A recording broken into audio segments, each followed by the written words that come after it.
From the Pep Radio Newsroom, these are the stories we are covering at this hour. Erie County, New York executive Mark Poloncarz was waiting to catch his flight back to Buffalo, New York at Reagan National Airport in Washington, D.C., when he saw through the terminal window some emergency vehicles moving out below. It didn't seem anything too strange at that point, Poloncarz said. And then, about a minute or so after that, there was an announcement of a full ground stop, that there would be no flights landing and no flights taking off. And then we started to see a lot of emergency vehicles heading towards the river. Poloncarz and others soon saw reports on social media of a plane crash while rumors began to swirl. When flights get delayed, people get aggravated and upset, but there was no one getting aggravated or upset because I think we all realized pretty quickly the magnitude of what occurred, he said. The terminal grew pretty quiet. There was a lot of sadness. A jet with 60 passengers and 4 crew members aboard collided Wednesday with an Army helicopter while landing at Ronald Reagan National Airport near Washington, prompting a large search and rescue operation in the nearby Potomac River. What caused the accident remains unclear.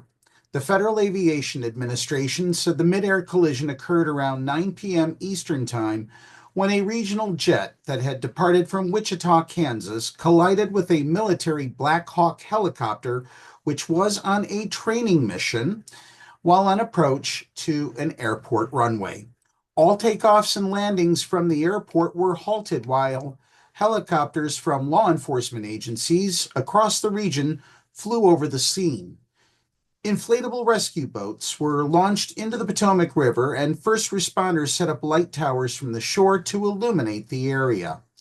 Less than 30 seconds before the collision, air traffic recordings show controllers asking the helicopter if it has the plane in sight and instructing it to pass behind the landing aircraft.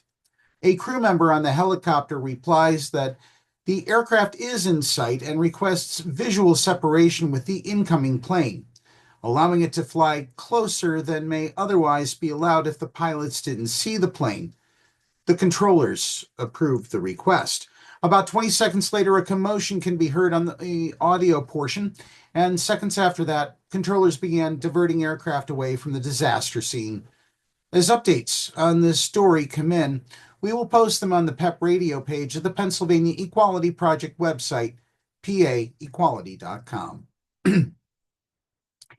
In other news, Vince Micone, a gay man and longtime board member of the Capital Pride Alliance, the nonprofit organizer of Washington, D.C. Pride and WorldPride 2025, has resigned to work with the anti-LGBTQ administration of the Pumpkin Fuhrer, Donald Trump.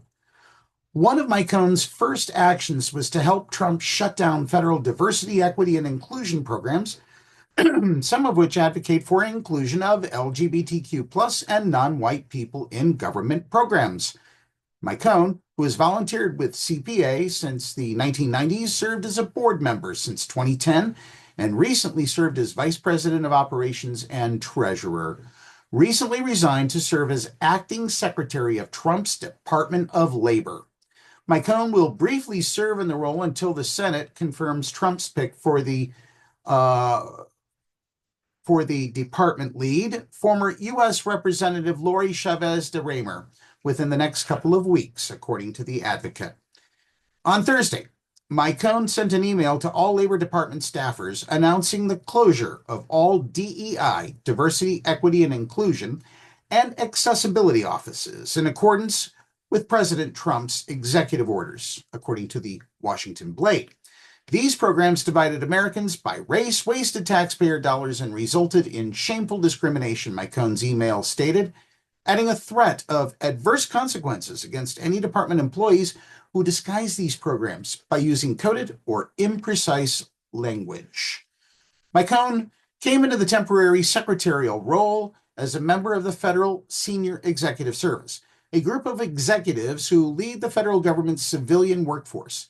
Members of the SES aren't political appointees, but are sometimes offered positions in various administrations to help ease transitions between leadership.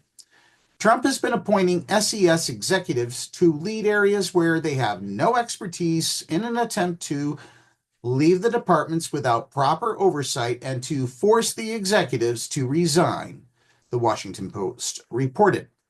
In a public Facebook post about Micone's resignation, CPA board president Ashley Smith wrote that Micone made the decision to step aside from his role on our board to avoid any conflicts, adding, "This decision weighed very heavily on him, and his passion for our community is relentless.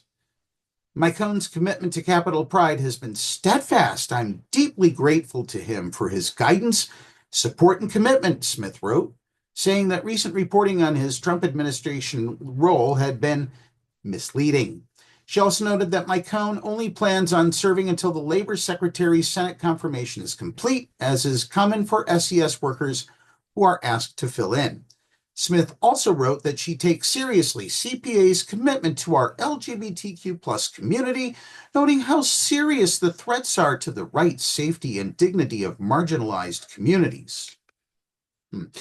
So I have a question for Capitol Pride Alliance, a couple of questions actually. Ashley Smith and Vince Micone. If you believe in helping marginalized communities and you believe in supporting the LGBTQ plus community, how can you allow Micone to go to work for someone who is slamming the queer and transgender community so badly by ordering the stop of all gender-affirming health care for people under the age of 19? How can you issue orders to stop diversity, equity, and inclusion programs when these are the very programs that support and are intended to lift up those same marginalized communities? Vince, Ashley, your words just ring hollow and full of hypocrisy to me. That's the news at this hour. Be sure to download the Live 365 app to take Pep Radio with you wherever you go. Check us out on Blue Sky at Pep Radio. Now back to more music on Pep Radio.